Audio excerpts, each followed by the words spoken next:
कि आप लोग पंडोकर धाम में आए हैं, किसी को 1 दिन हो गया, किसी को 2 दिन, किसी को 3 दिन, किसी को 5 दिन। वैसे दरबार में हमारे यहाँ ऐसा नियम नहीं है कि कोई व्यक्ति यहाँ 10 दिन या 15 दिन आए, 20 दिन इंतजार करे तो नंबर आएगा। यहाँ ऐसा बिल्कुल नियम नहीं है। यहाँ तो नियम यह है, जो आपका टोकन है उस टोकन के क्रम के अनुसार आपको बुलाया जाएगा। परंतु आप लोगों ने देखा होगा, आज ही आप लोगों ने देखा है, मतलब 17/6/2021 को, कि जिनके नंबर थे उनको नंबर से नहीं बुलाया गया।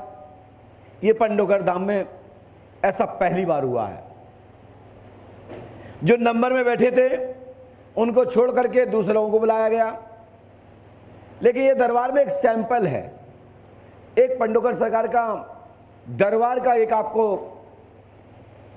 एक ऐसा दिव्य प्रसाद से, ऐसे दिव्य महिमा से आपको परिचित कराया गया कि इस दरबार में क्या क्या होता है, दरबार में कैसे बताया जाता है। ये आपको एक एक चीज आपको कल समझ में आ गया होगा। यहां दरबार में ऐसा नहीं होता कि कोई व्यक्ति यहां आए और उससे कहा जाए कि पहले आप गौ माता की सेवा करो 51 दिन, फिर कहा जाए कि नहीं आप झाड़ू मारो 200 दिन, फिर ऐसा नहीं कहा जाता कि यहां सेवा करो 25 दिन, फिर आपका नंबर आएगा।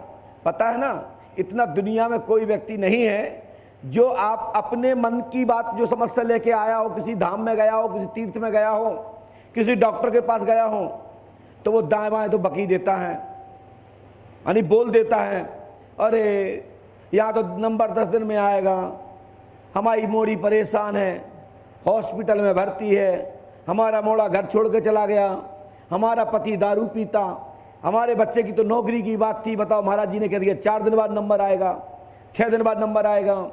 ये तो बहुत छोटी सी बात थी, लेकिन महाराज जी के चेलों ने कह दिया 10 दिन बाद नंबर आएगा। मेरा कहने का तात्पर्य इसके पीछे यह है, बड़े बड़े दरबारों में, बड़ी बड़ी जगहों पर मात्र सोशल मीडिया को प्रभाव में लेकर उनको 2000, 5000, 10,000 रुपए देकर अपना वीडियो प्रचार प्रसार कराकर अपने आप को दरबार मानते हैं। नहीं, ऐसा कुछ भी नहीं है। वहां पे मात्र टोटल फ्रॉड पना है। क्योंकि आप जब 10 दिन रहेंगे तो दाएं बाएं बकी दोगे, महाराज जी के चंगू मंगू पीछे लगे।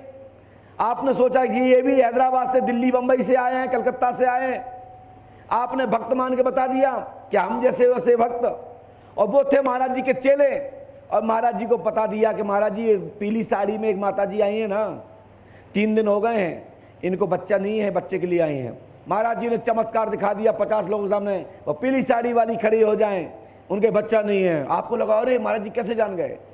मैं आपको बता दूं, ऐसे दरबारों से, ऐसे लोगों से, ठगों से बचना चाहिए। जब ऐसा कोई चमत्कार प्रस्तुत करे तो उससे ये कहो, बताओ मेरे दादाजी का नाम क्या है, बताओ मेरी माताजी का नाम क्या है। जब तुमने हमें पीली साड़ी देखते ही तुमने बता दिया। मैं आपको बताऊं यादव जी, आप तो दरबार चला रहे हो सब पंडोकर धाम के आशीर्वाद से। ऐसे कितने लोग हैं दुनिया में। मैं एक बार हैदराबाद गया तो 3 लाइनें लगी थी ऐसी, जैसे हमारी ये ग्रेल है, एक ग्रेल बच्चे वाली, दूसरे वाली नौकरी वाली, तीसरी केस मुकदमा वाली, चौथी चोरी वाली, 5वीं किसी का लव प्यार है, बिछड़ गया है तो वो लाइन। अब उनके चेलाओं को पता होता है कि कौन सी लाइन में जाएगा, वो उसकी क्या समस्या है, वो महाराज जी के पहले ही सेट होते हैं। मैं किसी दरबार का संस्मरण सुना रहा हूं, मैं आपको याद करा रहा हूं कि आप ध्यान रखें, क्योंकि आप पढ़े लिखे हैं। जहां भी जाओ पहले उसको समझो, जानो। और किसी भी दरबार हो, चाहे पंडोकर धाम हो या दुनिया का कोई भी दरबार हो, कोई भी व्यक्ति पूछता है उसको मुंह तोड़ जवाब दीजिए। आप कौन होते पूछने वाले? हम किसी के लिए आए हो? महाराज जी तुम्हें खुद ही बताएंगे। हम तो विश्वास लेके आए, श्रद्धा लेके आए, ऐसी बात करना चाहिए। अपनी बात भावुकता में नहीं बोलना चाहिए हम किस काम से आए। तो मैं जो हैदराबाद का एक संस्मरण सुना रहा हूं, मैं वहां मौजूद था, ऐसा ही एक उड़ीसा का भी था। तो वो जिस लाइन में थे, तो हम तो गए थे वहां दर्शन करने, तो हमने कहा भैया, तो किसी ने कहा नौकरी, अरे यार भीड़ जाता है, इसने इस लाइन में घुस जाओ। मतलब उनकी ऐसी सेटिंग रहती है, किसी ना किसी बहाने से उसको वो उस लाइन में घुसेड़ देगा। और उसमें 6वीं से टोटल वही लोग जाते हैं जिसमें जो लाइन में बच्चे वाले हैं, नौकरी वाले हैं, केस वाले हैं, मुकदमा वाले हैं। तो ऐसे लोगों से, ऐसे ठगों से सावधान रहना चाहिए, क्योंकि आस्था और श्रद्धा टूटती है। किसी भी संत के चरणों में जाएं तो प्रणाम करके जाएं, न्यूट्रल होके जाएं, वहां परीक्षा लेने के भाव से ना जाएं। आप अपनी पढ़ाई को संभाल के जाएं कि मैंने इतनी पीएचडी की है, इतना पढ़ाई की है, मेरे पास इतनी डिग्री है। हम जाएंगे किसी संत के चरणों में प्रणाम करेंगे, अपनी बात रखेंगे, क्योंकि वो त्रिकालदर्शी, वो खुद ही बताएंगे, आपको बताने की क्या जरूरत है। फिर वहां पर पढ़िए क्या लिखा है पर्ची में, क्या नहीं लिखा है। तो कई जगह क्या होता है, चेले चाटों के माध्यम से जानकारी अर्जित कर ली जाती है, और 10 दिन 15 दिन बाद जब वो व्यक्ति उस पंक्ति में बैठता है, और जब वो बाबा के पास नकल पहुंच जाती है, जानकारी पहुंच जाती है कि अमुक व्यक्ति जो आया है 4 दिन से झाड़ू मार रहा है हनुमान मंदिर में या देवी मंदिर में या रास्ते में या गौशाला में, उसकी अमुक समस्या है। आपको जब वो बताते हैं तो नए व्यक्ति प्रभावित होते हैं, खुश होते हैं, अरे ये कैसे जान गए। मेरी बात समझ रहे हैं ना हम, कि जो कहना चाहते हैं। हम ये नहीं कहते कि साधु संतों को मत झुको, साधु संत तो इस दुनिया में ना हो तो ये पृथ्वी कोई काम की नहीं है। साधु संत जिस दिन इस पृथ्वी पर नहीं होंगे, उस दिन ये पृथ्वी भी नहीं होगी, ये मैं गारंटी देता हूं। ये मुझे स्वयं विश्वास है। जिस दिन संत ये पृथ्वी विहीन हो जाएगी, उसी दिन ये पृथ्वी रसातल में चली जाएगी। ये जो मेरा अनुभव है, जो मैंने पढ़ा लिखा समझा और अपने गुरुमुख से सुना, गुरु वाक्यों पे मुझे कोई संदेह नहीं है। लेकिन हनुमान जी महाराज ने भी काल नेम की परीक्षा ली। उन्होंने भी काल नेम को मार मार के भूत बना दिया। लास्ट में उनकी असली औकात खोल दी कि तुम बाबा नहीं हो, संत नहीं हो, तुम एक भैरूपिया हो, आप संतों की बदनाम करने की योजना में बैठे हैं। यदि कोई साधारण पुरुष हनुमान जी होते, वहां रुक जाते, तो राम काज में प्रभु श्री लक्ष्मण जी महाराज को मूर्छा जागृत कराने में सफल नहीं हो पाते। लेकिन हनुमान जी महाराज जैसा भक्त, हनुमान जी महाराज जैसा संत एक क्षण काल नेमी के चक्कर में फंस गए। लेकिन काल नेमी को विवेक अनुसार उन्होंने श्री राम जी की महिमा के कारण, उस तालाब में स्नान करने के कारण वहां जो मगर प्राप्त हुआ, जो शरापित थे, उसने बता दिया ये काल नेमी है। तो हनुमान जी महाराज ने उसको दंड दिया है। यदि किसी कोई भी फर्जी काम हो, कहीं भी हो, किसी जगह हो, किसी भी स्थान हो, चाहे दुनिया का, भारत का कोई भी स्थान हो या देश या विदेश में, यदि कोई पाखंडवाद करता है तो जड़ से उखाड़ देना चाहिए। वो कोई भी दरबार हो, चाहे वो पंडोकर सरकार का दरबार हो, चाहे पूरे विश्व का कोई भी दरबार हो, उसका विरोध करना चाहिए, उसकी आलोचना करना चाहिए, उसका खंडन करना चाहिए, और साथ में उसका साथ साथ हाथ उठा के बोलना चाहिए कि ये पाखंड है, गलत है, झूठ है, जिससे कि आने वाली पीढ़ी हमारे संतों के प्रति श्रद्धा आस्था रखे हो, असत्यों का भंडाफार हो, पाखंडियों का पाखंडवाद खत्म हो और संतों की विजय हो, धर्म ध्वजा लहराती रहे और हमारी आपकी भक्ति में कोई बाधा ना डाल सके। ये सनातन से हमारे भारत भूमि के महापुरुषगणों ने तीर्थों में भ्रमण कर कर कुछ कुछ स्थानों को बिंदुवत किया कि ये तीर्थ फलाने समय का है, ये तीर्थ फलाने समय का है। जैसे पंडोकर धाम को मेरे द्वारा प्रचार किया गया कि पंडोकर धाम पांडवों की तपोभूमि है।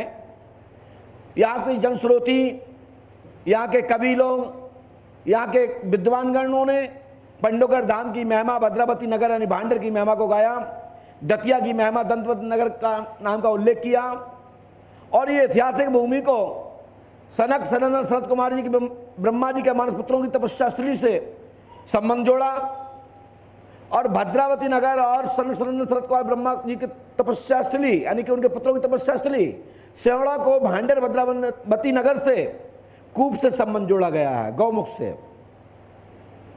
तो पंडोकर धाम में आज का संदेश यही है, जब आप पे कोई कहता है भूत है, प्रेत है, काल का है, जिंदा खबीस है, और फिर वो बताते हैं कि फलाने ने व्यक्ति ने तंत्रवादा की है, फलाने ने करवाई है, यदि नाम सही बताते हैं तो उसको साष्टांग प्रणाम करना चाहिए कि ये इसने सही बताया है। और दरबार में और कुछ लोग ऐसे भी और होते हैं कि जो 2 दिन पहले 3 दिन पहले जानकारी ले लेते हैं और कहते हैं कि आप मुझे दरबार में आप आना, फिर हम दरबार में बताएंगे और वहां हम जो कहेंगे वो हाँ कहते रहना तो तुम्हारा काम हो जाएगा। नए लोग सोचते हैं अरे ये महाराज जी ने तो पहले ही बता दिया उसको सब कुछ। तो ऐसे लोगों के सामने दूसरे को देख के प्रभावित मत होइए, संतुष्ट मत होइए, अपने आप को पूछने पर स्वतः संतुष्ट होइए, तब पता लगेगा सत्य क्या और असत्य क्या है। ये भारत भूमि में हजारों ऋषि मुनि हैं जिनके बीच में हमारे श्री राम जी महाराज ने बुंदेलखंड में 14 वर्षों में पूर्ण वनवास का कार्यकाल चित्रकूट धाम की भूमि पर दंड कारण क्षेत्र में अपना समय बिताया। शेष समय में पंचवटी क्षेत्र निकले और वहां जाकर के दशानंद का वध और उसके बाद अयोध्या वापसी 14 वर्ष की। पूरा बुंदेलखंड का ही प्रमाण है कि बुंदेलखंड में पूरा वनवास काल काटा और ये बुंदेलखंड ऋषियों की भूमि है और इस भूमि को सनातन से लोग पूछते चले आ रहे हैं। चित्रकूट धाम, ओरछा धाम, दतिया, रतनगढ़ वाली माता मैया, दंदरुआ डॉक्टर हनुमान सरकार, काक्षी सरकार, बराश्री यातिवान महाराज, पंडोगर धाम पीठ और भारतवर्ष की भिन्न भिन्न तपोस्थलियां जिनके माध्यम से संतों की महिमा का गुणगान हम लोग सुनते आए हैं अपने गुरुमुखों से। तो चलते हैं दरबार की ओर, विलंब हो गया है। आज के दरबार में जिन भक्तों के नंबर रह गए हैं उनको बुलाया जाएगा। कल मेरा बुलाने का मतलब यही था, कुछ युवाओं की शंकाएं थी यूट्यूब चैनल के माध्यम से, तो हम शंका किस किस की पूरी करेंगे। हम सभी की शंकाओं को खत्म नहीं कर सकते, लेकिन सार्वजनिक रूप से हमने क्या किया, एक number, 2 number, 3 number, 4 number, 5 number, 6 number, 8 number, 10 number, 20 number तक एक के माध्यम से एक को बुलवाया, जिससे कि सबको यह पता हो गया कि कैसे उठाया गया, कैसे बुलाया गया, कैसे महाराज जी ने बताया। तो युवाओं का दिमाग शून्य होता है और परमात्मा की ओर खिंचाव होता है, साधु संतों महात्माओं की ओर खिंचाव होता है। यही संतों की महिमा है। दरबार में कोई चमत्कार नहीं किया जाता। दरबार में जो भी होता है सब चमत्कार में ही लगता है और जिनके जीवन में परिवर्तन हो जाता है, कुछ लाभ मिल जाता है, वही समस्या का समाधान है, वही चमत्कार है। चमत्कार ये नहीं होता कि हाथ घुमाया हवा में और ताबीज निकाल के दे दिया, हाथ घुमाया दाएं बाएं और नजर चुरा के और आपको दे दिया कवच, ले भाई कवच पहन से कल्याण हो जाएगा। क्योंकि ये सब चीजें बड़े बड़े जादूगर हमसे बात करने में कामपन्न करते हैं। ऐसे ऐसे जादूगर जो परम धाम में चले गए और ऐसे ऐसे जादूगर जो दुनिया में आज भी जिंदा हैं। गुरुसराय में आनंद जादूगर ओपी शर्मा हमारे सामने हाथ जोड़ के खड़े हो गए, महाराज माफ कर दो, मैं नहीं जानता था कि आप सब देख रहे हो। मैंने कहा नहीं, आप कोई चमत्कार नहीं कर रहे हैं, आप कोई मंत्र नहीं चला रहे हैं, आप लोगों को रिझा रहे हैं। आप एक मैजिक के माध्यम से, एक ट्रिक के माध्यम से नजर चुरा करके आप लोगों को खुश कर रहे हैं, उनकी आत्मा को खुश कर रहे हैं, उनको प्रसन्न कर रहे हैं, तो आपको पुरस्कार दे रहे हैं। ये आपका काम है, हमारा आशीर्वाद है। ये आज की बात नहीं है, आज से 22 साल पुरानी और 20 साल पुरानी बात गुरुसराय और ओरई की बात है। ये दोनों लोग हमें व्यक्तिगत जानते हैं, आनंद शर्मा और ओपी शर्मा। ये अच्छे से मुझे अच्छे जानते हैं कानपुर वाले, और भी छोटे मोटे बजाय महोबे आदि जैसे जादूगर पंडोकर सरकार को निरंतर माला घुमाते हैं, कहते हैं पंडोकर सरकार की जय हो। भोपाल से विजय मौवी जी हैं, बहुत बड़े जादूगर हैं। तो मैं आपसे ये कहना चाहता हूं कि साधु संतों की महिमा अलग चीज है, खेल तमाशे अलग चीज है।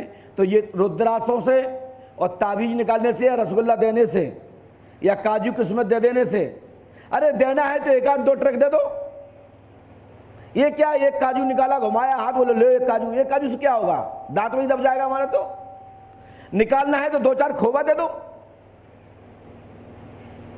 कोई भी दुनिया का तांत्रिक, कोई भी दुनिया का जादूगर अपने हाथ में 2 ग्राम 5 ग्राम से ज्यादा कुछ नहीं निकाल सकता, क्योंकि उसकी क्षमता ही उतनी है छुपाने की। क्योंकि एक खोबा जब आएगा हाथ में काजू किशमिश ना, तो अथ पर वर्षा दिखाई देगी, और बाएं में हाथ में एक रुद्राक्ष के अलावा, 2 रुद्राक्ष के अलावा, एक ताबीज के अलावा कुछ ज्यादा नहीं छुपाया जा सकता। आनंद जादूगर हमारे सामने साष्टांग हो गया, बोले महाराज वो यही खेल दिखा रहा था। वो हमारे सामने जंजीर मंगाया, बोले साईं बाबा कैसे मंगाते हैं पुट्टा पुट्टी वाले, देखो मैं भी मंगा रहा हूं। हमने गिरो कहा मंगा रहे हैं, बोले हम निकाल रहे हैं जंजीर, मंगलसूत्र। मैंने कहा ना, हमने भैंस की जंजीर मंगाओ, साकर हमें नहीं चाहिए सोने की। बोले महाराज तुम्हारी जय हो, आप हो को। मैंने कहा मैं पंडोकर धाम का हूं।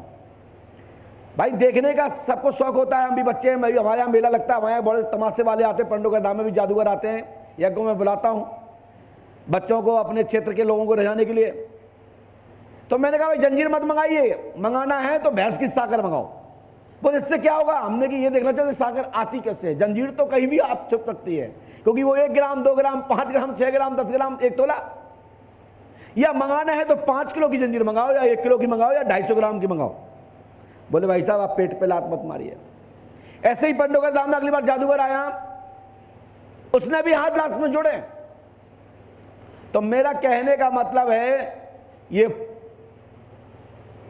ऐसे जादूगरों से, ऐसे नेटक चेटक करने वालों से, ऐसे लोगों ने साधु संतों को बदनाम कर दिया है, महापुरुषों को बदनाम कर दिया है, ईश्वरवादी संतों को बदनाम कर दिया है। क्योंकि संत लोग कोई जादूगर नहीं होते हैं, संत लोग मार्गदर्शक होते हैं, संत लोग जीवन सुधारक होते हैं, आपको सदमार्ग पर चलाने वाले होते हैं, खेल तमाशा करने वाले संत नहीं होते हैं। मेरी बात को अच्छे समझना। हमारी बात सुन पा रहे हैं ना, समझ में आई तो ताली बजा के बताओ कि हाँ बात सही है कि गलत।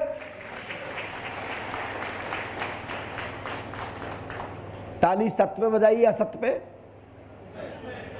क्या हमने क्या कहा कि संत लोग कोई चमत्कार नहीं करते, संत लोग आशीर्वाद देते और आपके भविष्य के लिए गणना करते कि बेटा आप आगे चलो, भविष्य में जो आप तैयारी कर रहे हो ये फलानी तारीख फलाने महीना फलाने सन तक आपको प्राप्त हो जाएगी। अभी एक बेटी आई किसी तीर्थ स्थल से, किसी भी एक साधक के यहाँ से उसने नाम लिया, मैं नाम नहीं लूंगा क्योंकि उनका नाम लेना मेरा उचित नहीं बनता यहाँ से, क्योंकि ये सब बहुत छोटे हैं, ये हमारे सामने नहीं बैठते। किसी भी कार्यक्रम में किसी मंच पर मैं पहुंचता हूं तो हाथ पैर हिल जाते हैं इन लोगों के कि पंडोकर सरकार यहां बैठे हुए हैं। बोले महाराज जी हम वहां गए तो वहां के कोई बिक्की नाम के व्यक्ति थे, उनने इस तरीके की मेरे ऊपर आरोप लगाए, चारित्र का आरोप लगाया, वहां की लोगों ने, वहां की महिलाओं ने मारा पीटा। मैंने कि बेटा आप गई काहे को थी? फिर बोले महाराज वहां इतनी भीड़ होती है कि वहां 5-10 हजार आदमी आते हैं। हमने बहुत अच्छी बात है, हमने की भीड़ तो वहां भी होती है जो एक डमरू बजा देता है, काहे कि वहां कुछ लगता है क्या? तमाशा देखने कितने लोग पहुंचते हैं जानते हो? एक डमरू में एक घंटे में एक डमरू की आवाज में 200 लोग खड़े हो जाते हैं मोहल्ला में। तो हमने कहा फ्री की जगह पे तो लाखों लोग खड़े होते हैं। हमारे यहाँ एक चाना सरकार थी, चाना सरकार, यहां से 3 किलोमीटर दूरी पर एक गांव का नाम था पड़री, यादव जी ध्यान रखिएगा। और ये मैसेज चलाया गया कि ये बेटी किसी पे हाथ रख देगी उसका पेट दर्द, सिर दर्द, नाक दर्द, कान दर्द और लकवा मकवा ठीक हो जाएगा। दिमाग देखिए कि एक व्यक्ति ने किया कि एक नकली लकवा वाला बुलाया, एक नकली जबान वाला बुलाया कि उसको जबान नहीं थी, और वहां के चतुर चालाक लोगों ने अपने रिश्तेदारों को सेट किया और बोले बुला लिया। और जैसे उस लड़की ने हाथ लगाया जबान चालू, हाथ लगाया लकवा ठीक, हाथ लगाया वहां पेट दर्द ठीक। और दक्षिणा क्या थी मालूम है? 1 रुपया भी नहीं। यहां से 3 किलोमीटर दूर, आज से 2 साल पहले 2018, जिन्होंने सुना होगा चाइना सरकार, आप डालिएगा नेट पे निकल आएगा, एक दिन में कम से कम 2 लाख 3 लाख 4 लाख आदमी की भीड़। हमारे पास प्रशासन के लोग आए, दतिया से पूर्व कलेक्टर साहब आए 2018 में जो यहां पर थे, तहसीलदार साहब आए, पंडोगर थाना प्रभारी आए, धनेंद्र सिंह नहीं सॉरी रविंद्र शर्मा जी, इस समय बड़ौनी थाना अध्यक्ष हैं वो। बोले महाराज इतनी भीड़ हो रही, कोई मर जाएगा कर जाएगा, वहां क्या है बताइए आप। मैंने की चमत्कार।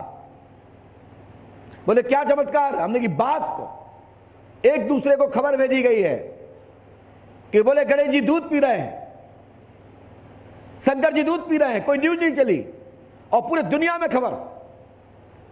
बोले महाराज ये कौन सा चमत्कार? हमने चाइना सरकार रेडीमेड, कोई गारंटी नहीं कब चाइना माल खराब हो जाए। हमारे पंडोकर के लोग भी सुन रहे होंगे, कैलाश चाचा जी बैठे हैं, रायकवाड़ जी, उनने वहां जाके देखा होगा। चाइना सरकार, रायकवाड़ है, पंडोकर धाम से हैं, उनने देखा होगा कि वहां पर लगभग 1-1 लाख 2-2 लाख आदमी की भीड़ और नाम रखा चाइना सरकार। जब हमसे पूछा गया, कलेक्टर साहब ने पूछा, तो हमने कहा साहब ये 6 महीने और चलेगा। हमने क्यों? हमने कि इसमें 21 मंगल की बाध्यता है, 11 मंगल की बाध्यता है। जिस दिन 11 मंगल खत्म हो जाएंगे बिन का आना बंद। क्यों? जब लाभ ही नहीं मिलेगा। और ये आज लिए रहे हैं कि हमने क्या आपने पुरानी पद्धति सुनी? बोले क्या?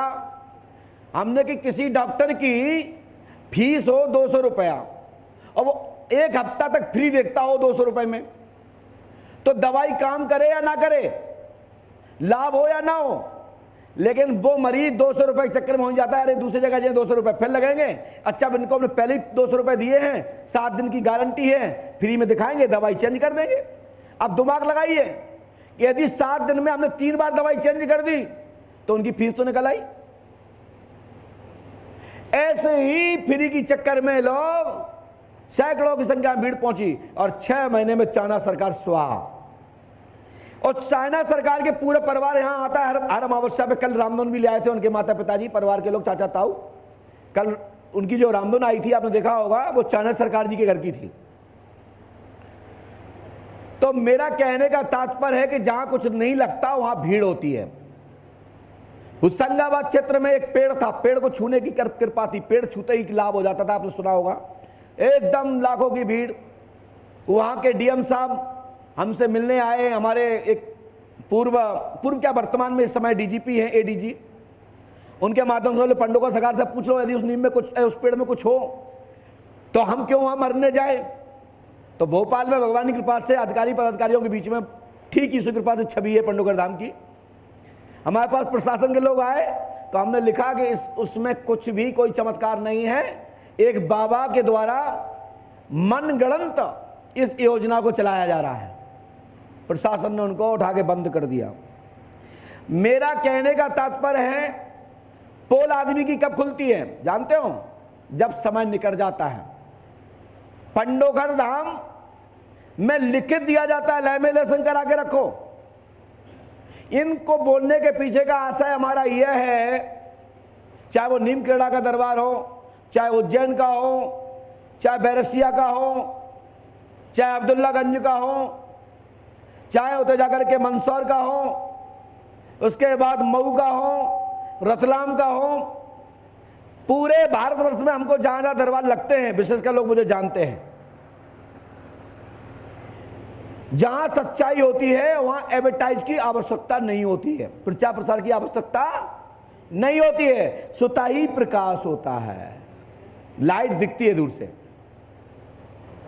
तो दरबार में जब भी जाते हैं वहां समझो भगवान ने आपको 2 आंखें दी हैं, आपका दिल दिमाग दिया है, उसके माध्यम से समझो, पढ़ो, लिखो कि यहां पर है क्या, सच्चाई क्या है, और इस गलत है तो तत्काल टोक दो, जिससे कि आने वाली पीढ़ी बेवकूफ ना बने और धर्म की जय जयकार होती रहे, अधर्म का नाश हो।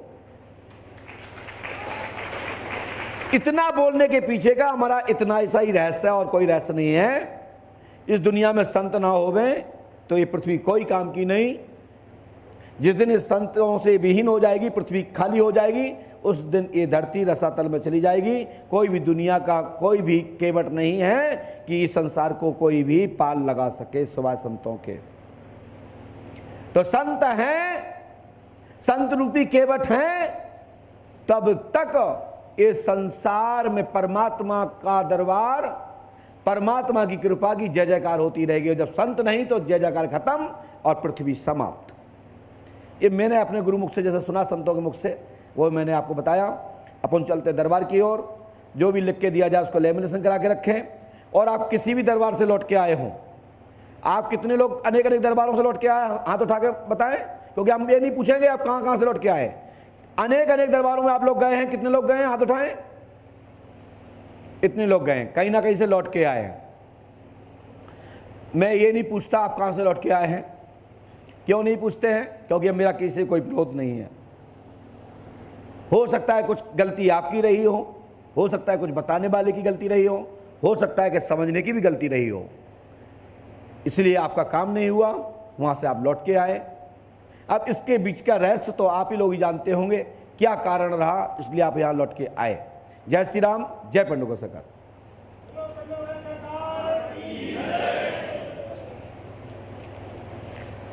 जिसने जो भी बताया हो, हमारे पर्चे को लेमिनेशन करा के रखेंगे। साथ ही हमारे पर्चे के बाद इस दुनिया में हमारे पर्चे के ऊपर एक शब्द कोई जोड़ने की क्षमता नहीं रखेगा। ये मेरा आश्वासन है आपको। और इस पर्चे के नीचे जो जितना लिखे वो सब हो सकता है। हमारे पर्चे को नांगने के लिए बहुत ताकत चाहिए। ये मैं आपको देता हूं। हमारा पर्चा अंतिम रहेगा और इस पर्चे को नांगने के लिए अच्छे अच्छे विद्वानों को शोध करना पड़ता है, बहुत हिम्मत करनी पड़ती है, तब पर्चे को सोच पाते हैं कि इसके बारे में मैं क्या लिखूं। इसलिए हमारे दरबार के दिया हुआ पर्चे को लैमिनेशन करा के रखें। जय श्री राम। चलते हैं दरबार में कैसे लिख के दिया जाता है। आपने पर्ची हमारी देखी होंगी। आज एक बरहा का बच्चा लापता था। जिस बच्चे के बारे में लिखा गया, आप बरहा से आए हैं, आपके बच्चे का नाम सुधीर है, उर्फ दाऊ कहते हैं। राम बहादुर कुशवाहा के माध्यम से कोई एक विवाद हुआ था, उसमें उसकी पुलिस में शिकायत की गई थी, जिस कारण से डर के मारण वो बच्चा लापता है पुलिस के भय के कारण। और वो कुआ बावरी की ओर गया है और उसको पुलिस से कुटने से ज़्यादा अच्छा मरना पसंद है। ऐसा उसको साइकोलॉजिकल डिफेक्ट माइंड में बैठा लिया और उसमें आया कि सिंध नदी पार नहीं की गई है, मंदिर को आसियाना बनाया गया है, यानी कि रोकने का स्थान बनाया गया है। और साथ में ही आज दिनांक तक वो व्यक्ति सिंध नदी पार नहीं किया गया है। लेट होंगे, ढूंढा नहीं जाएगा, इंतजार करेंगे तो घटना हो सकती है। तो पता लगा हमारे निकलने के पहले वहाँ से बरहा से जब पार हुए तो बताया गया कि वो बच्चा एक मंदिर के पास में, माता मंदिर के पास में कुआं में डरा हुआ प्राप्त हुआ है, जिसकी डेथ हो गई। तो उस पर्चे में लिखा था कि अन्न सुरक्षित है। अन्न सुरक्षित का मतलब जानते हैं आप लोग, पढ़े लिखे हैं। सुरक्षित नहीं है, अन्न सुरक्षित है। अन्न सुरक्षित है, वो सुरक्षित नहीं दिखाई दे रहा है। सुरक्षित है यानी कि जीवंत है। तो उस पर्चे में लिख दिया। लास्ट में एक भाषा लिखी गई है जिसको दुनिया का कोई व्यक्ति ये नहीं कह सकता कि उसकी मृत्यु हो गई है या कल मर जाएगा। लिखा जाता है कि भगवान के द्वारा ये आयु दिख रही है, आगे ईश्वर मालिक है। कोई व्यक्ति नहीं कह सकता। और कहा, और कहीं घर के परिजनों ने थाने में रिपोर्ट डाल दी कि पंडुकर सरकार ने कहा था परसों मर जाएंगे, तो थाने वाले कहेंगे तुमने अपनी शक्ति को सिद्ध करने के लिए, सत्य घटना के लिए, चमत्कार दर्शाने के लिए आपने ही हत्या की है। बताओ कैसे मारा। अभी हमारा एक शिष्य दरुआ था, दीक्षा नहीं लाए हमारी, दारू पीता है, मेहना का लड़का है, और एक लड़के की हो गई हत्या। कुछ बाइक चोरी करताओं ने उसको मार डाला। तो हमारा एक मिक्कू नाम का शिष्य है, वो उनके साथ बैठता रहता था, दारू वारू पीता था, पार्टनर भी रहे हैं। तो हाथ देख के बोले हमें ऐसा लग रहा है कि 2 दिन के अंदर तुम्हारी मृत्यु योग दिख रहा है। वो शाम की रात ही मर गया। तो जैसे पुलिस ने उठाया तो जो दोस्त और सुन रहे थे कि मिक्कू ने कहा कि 2 दिन में मर जाएगा, जी तो कुछ जानता ही नहीं। तो भैया पुलिस ने इतने हाथ पैर तोड़ दिए, उनके पैरों के नाखून उखाड़ लिए मिक्कू भाई के, क्योंकि बिन ने कहा था मजाक में, और पुलिस ने धुनक रहे। बोले भाई तुम्हें कैसे पता था कल मर जाएगा परसों? बोले साहब हम तो मजाक कर रहे थे, रोज रोज दोस्ती में कह रहे थे। तो बोले दोस्ती मोस्ती नहीं, ये बताओ कहाँ है, कैसे मारा तुमने?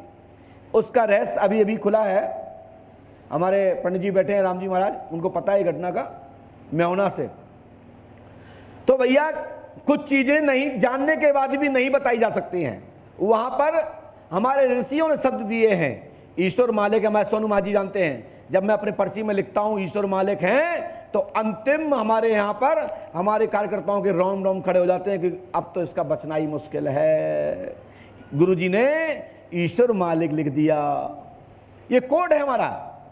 ईश्वर मालिक का मतलब स्थिति गंभीर है, परमात्मा ही अब सहायता करें। ये अब हमारे द्वारा फॉल्ट नहीं सुधारा जा सकता। परमात्मा के द्वारा किया हुआ फ्यूज यानी कि खत्म, उसको नहीं सुधारा जा सकता। नीचे हुआ व्यक्ति फॉल्ट हो जाए तो उसको डॉक्टर सुधार देते हैं, मैकेनिक सुधार देते हैं, इलेक्ट्रिक वाले सुधार देते हैं। ऐसे मैं भी सुधार देता हूं। जब फॉल्ट हो जाता है, वहीं से फॉल्ट हो जाता है, तो हम भी हाथ उठा देते हैं कि मेरे हाथ में तो कुछ है ही नहीं, क्योंकि परमात्मा ही ब्रह्म ही मैन है, ईश्वर कोई बजो। तो इस वर्ड को हमने वहां उपयोग किया और पर्ची भी मैं लिख के आया, और पर्ची भी मैं आपको फ्लैक्स कर रहा हूं, आपके पर्चे पे पहुंच रहा होगा स्क्रीन पर। क्योंकि हम जब लिखते हैं तो हम उसकी फोटो कॉपी जरूर कर लेते हैं। हमारा नियम है कि पलक झपकते हमने अपने मोबाइल में फोटो खींच ली। आप तक पहुंच गई होगी स्क्रीन पर।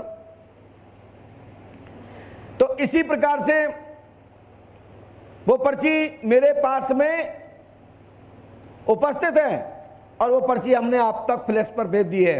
और ये पर्ची का आज के दिन की ही घटना है।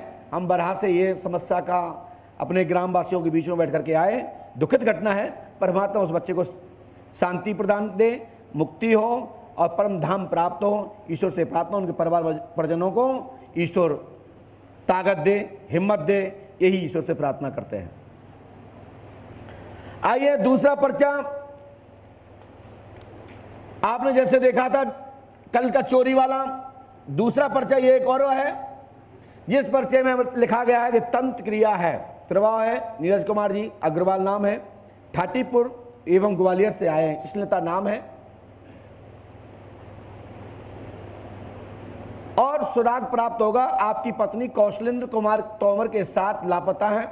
आपकी पत्नी इस समय वर्तमान दिल्ली में है और ये परसों तक आगरा ताजमहल पहुंचेगी, वहां से ले सकते हैं। जो जो अभी अभी ये पर्ची हमारे यहाँ से बनी हुई है, आप लोग देख पा रहे होंगे, क्योंकि इस समय मैंने 84-85 लोगों से मैंने मिला और उसके बाद आपके बीच में दरबार में उपस्थित हुए हैं। तो ये पर्ची अभी पूरी साफ नहीं पहुंच रही है, पूरा नहीं दिख रहा है हमारे यहाँ पे, क्योंकि पट्टी के कारण नहीं पहुंच पा रहा है। कोई बात नहीं, वहाँ के जो भी हमारे इस व्यवस्था को संभाले हुए हैं वो आप तक ये पर्ची को भेज रहे हैं। तो राम जी महाराज की पूरी सक्षम टीम को, सभी जितने भी बटालियन है, बानर सेना है, उन सबको बहुत बहुत साधुवाद आशीर्वाद कि वो आप तक एक एक पर्ची को भेजते हैं। दरबार में बैठने के द्वारा बताना, संदेश वाचन करना, ये ज्ञान देने के लिए संदेश होता है। दरबार में फास्ट नहीं देखा जा सकता, क्योंकि अर्थ का अनर्थ हो जाएगा, लोग इसको गलत समझेंगे। इसलिए यहां एक एक पर्ची का मूवमेंट 8 कैमराओं के बीच में चल रहा है। यहां 8 कैमरा अलग अलग लगे हुए हैं। लिखने से लेकर दफ्ती तक पहुंचाने में ये एक एक पर्ची आपकी कैप्चर होती है कंप्यूटर में। ये पर्ची कभी भी पंडोकर सागर ऐप के माध्यम से डाउनलोड कर सकते हैं। बोलिए श्री हनुमान जी पंडोकर सरकार की। दरबार में इंतजार ही आपकी समस्या का समाधान है। यहाँ का जाप और अनुष्ठान पाठ जाप करना ही यहाँ का मंत्र है और यहाँ की विधि ही यहाँ की दवा है।